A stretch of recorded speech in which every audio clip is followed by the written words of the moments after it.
Nigeria, le procès du leader indépendantiste biafrais Nnamdi Kanu a été reporté. L'audience est fixée désormais au 21 octobre. C'est ce qu'a indiqué son avocat. Les hôpitaux de Dakar au Sénégal sont proches de la saturation. Conséquence du nombre de malades admis dans ces centres de santé, le personnel médical est aussi épuisé.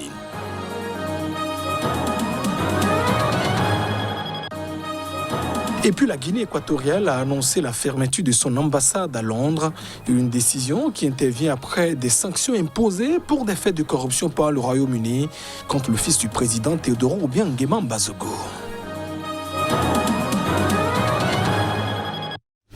Et voilà pour le sommaire de ce journal. Bienvenue dans cette édition. Au Nigeria, le procès du leader indépendantiste biafrais Nnamdi Kanu, qui devrait reprendre ce lundi à Abuja devant la haute cour fédérale du pays, a été ajourné au 21 octobre prochain. C'est ce qu'a donc indiqué l'avocat de la personne mise en cause. Le chef du mouvement indépendantiste pour les peuples indigènes du Biafra IPOB, qui prône la sécession du sud-est du Nigeria, a été arrêté à l'étranger après 4 ans de cavale et ramené fin juin au Nigeria pour être jugé, accusé notamment de terrorisme et de crimes de trahison. Nnamdi Kanu avait été arrêté une première fois en octobre 2015, mais il avait profité de sa liberté sous caution pour quitter le Nigeria en 2017.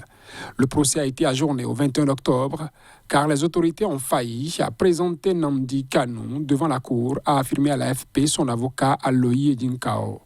Le juge a déclaré que le procès ne pouvait pas commencer sans que l'accusé ne soit présenté, a ajouté l'avocat.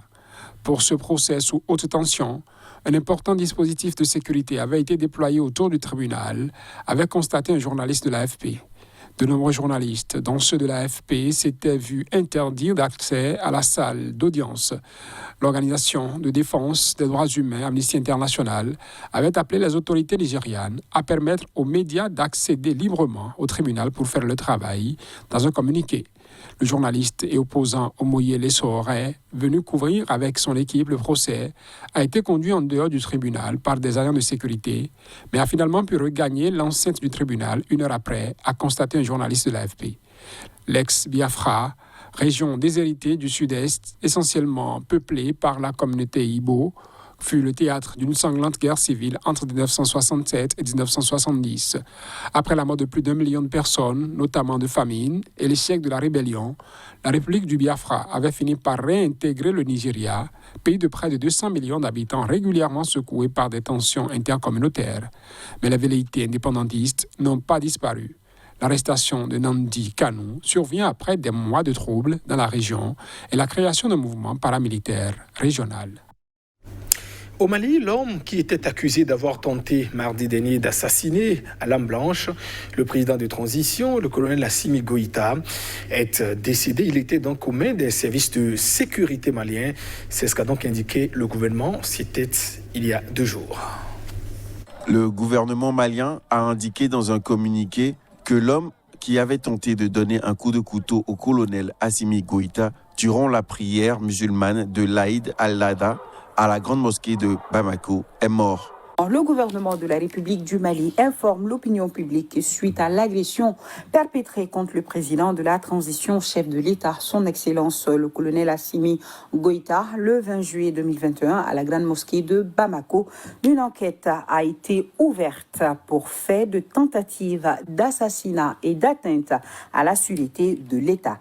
L'auteur de l'agression a été immédiatement appréhendé par les services de sécurité au cours des investigations qui ont permis de mettre en évidence des indices corroboratifs des infractions visées. Son état de santé s'est dégradé. Admis au CHU Gabriel Touré puis au CHU du Point G, il est malheureusement décédé. Et une autopsie a été immédiatement ordonnée pour déterminer les causes de son décès. Le gouvernement rappelle toutefois que son décès ne fait pas obstacle à la poursuite de l'enquête déjà en cours au niveau du parquet parquet de la commune 2, surtout que les premiers indices collectés et les informations recueillies indiquent qu'il ne s'agissait pas d'un élément isolé. L'opinion sera tenue informée des résultats de l'autopsie et des suites des investigations. En l'absence du principal présumé coupable, désormais mort et dont l'identité n'a pas été dévoilée, certains peuvent être tentés de douter de la thèse officielle. Pour convaincre tout le monde, le gouvernement puis la justice devraient s'engager à jouer la carte de la transparence. Les hôpitaux de la capitale sénégalaise Dakar sont proches de la saturation. C'est l'une des conséquences d'un afflux de malades du coronavirus avec un personnel médical épuisé. C'est ce qu'ont donc déclaré ce lundi des responsables du ministère de la Santé. Nous sommes débordés et proches de la saturation, avec quasiment 99% de taux d'occupation des lits à Dakar, au nombre de 602 dans les hôpitaux, a expliqué à l'AFP le directeur national des établissements publics de santé, Ousmane Dia. C'est difficile de suivre si on reçoit 600 à 700 malades par jour pour des consultations, a-t-il précisé. Selon lui, la pression est moindre dans les régions, avec un taux d'occupation des lits de 45%. Le personnel médical est très fatigué et en burn-out, a-t-il également souligné. Quant aux laboratoires de dépistage, ils sont débordés à cause de la forte demande, tant pour les cas suspects que pour les voyageurs, a dit à l'AFP le porte-parole du ministère de la Santé, Dr Mamadou Ndiaye. Le temps d'attente pour les résultats d'un test est de l'ordre d'une semaine selon des témoins. Le Sénégal a recensé au total 57 881 contaminations pour 1286 décès, des chiffres relativement faibles par rapport à d'autres régions du monde.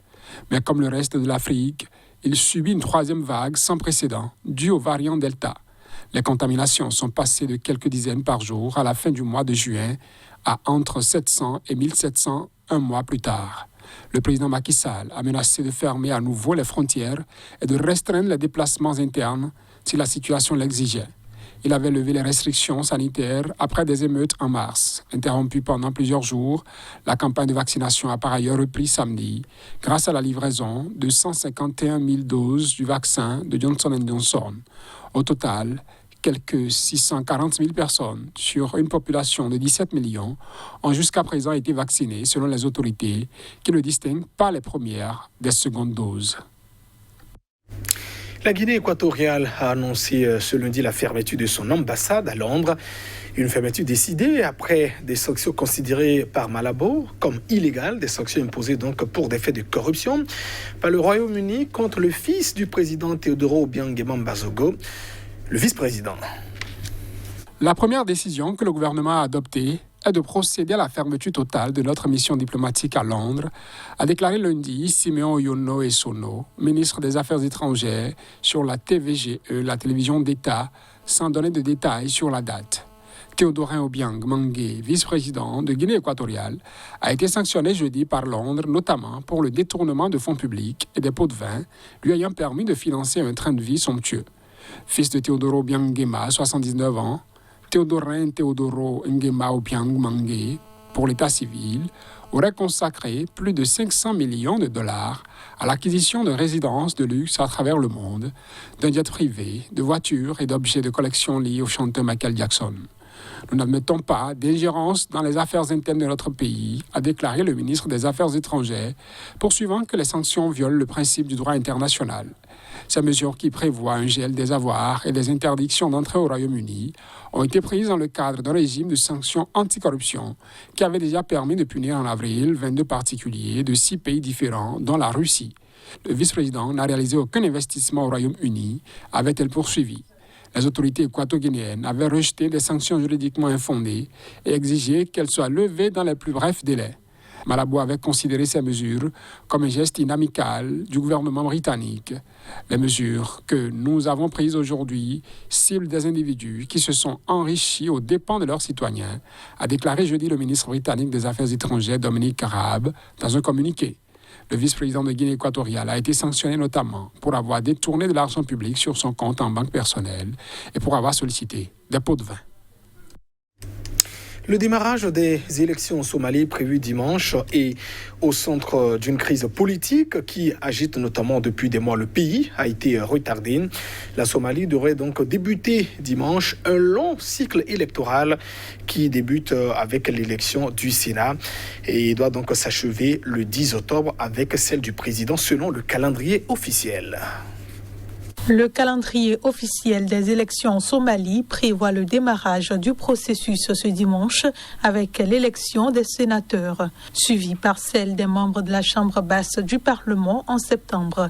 Enfin, celle du président le 10 octobre prochain. Mais les régions de cet État fédéral ne sont pas parvenues à soumettre à temps la liste des candidats qui participeront au scrutin ni à former les comités locaux qui doivent voter. De plus, certaines régions font face à divers problèmes. Les médias nationaux ont rapporté des fonds insuffisants pour organiser le scrutin dans certains États.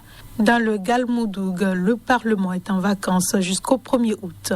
Quant au Somaliland, il doit encore résoudre des disputes internes, notamment sur la composition de son comité électoral.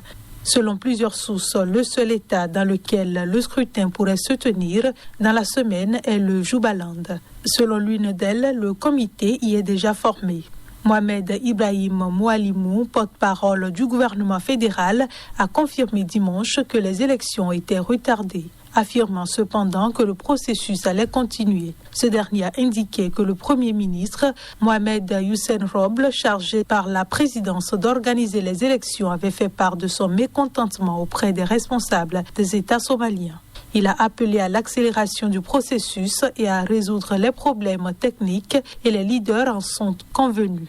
Selon le complexe système électoral somalien, des délégués spéciaux investis par une myriade de clans et de sous-clans au sein de chacun des 5 États fédérés choisissent les parlementaires qui eux-mêmes désignent le président.